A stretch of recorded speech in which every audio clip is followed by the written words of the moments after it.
వి gold trusted gold buyers తాకట్టులో ఉన్న బంగారాన్ని విడిపించి ఈ రోజు ఉన్న మార్కెట్ ధరకే కొనబడును. మరిన్ని వివరాలకు సంప్రదించండి 7771077720.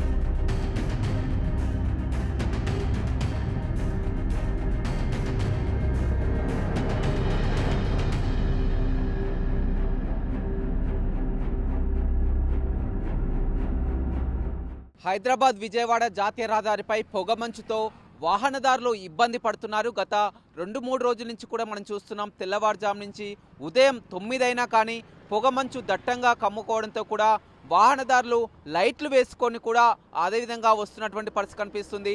ఆ పొగమంచుతో కూడా యాక్సిడెంట్లు కూడా ఎక్కువగా కొనసాగుతూ ఉన్నాయి, ప్రమాదాలకు కారణమవుతున్నట్టు తెలుస్తుంది. సంక్రాంతి పండుగ ముగించుకొని పెద్ద ఎత్తున వాహనదారులంతా కూడా తిరిగి హైదరాబాద్కు వస్తుండటంతో వాహనాలన్నీ కూడా బారులు తీరినాయి. మరోవైపు పొగమంచుతో కూడా వాహనదారులకు ఇబ్బంది పడుతున్నటువంటి పరిస్థితి కనిపిస్తుంది. పొగమంచు కారణంగా మనం చూడడం జరిగింది. కొద్దిసేపటి క్రితమే వరంగల్ హైవేపై రాయగిరి వద్ద కూడా రోడ్డు ప్రమాదం చోటు చేసుకుంది.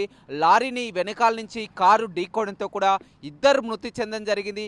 ఏదేమైనప్పటికీ కూడా గత 2-3 రోజుల నుంచి కూడా దట్టంగా కురుస్తున్నటువంటి పొగమంచుతో హైవేలపై వాహనదారులు ఇబ్బందులు పడుతున్నటువంటి పరిస్థితి అయితే హైవేపై కనపడుతుంది. మరిన్ని వీడియోస్ కోసం ఛానల్ ని సబ్స్క్రైబ్ చేయండి. లేటెస్ట్ అప్డేట్స్ కోసం వాట్సాప్ ఛానల్ ని ఫాలో అవ్వండి. ఆ లింక్ డిస్క్రిప్షన్ లో ఉంది.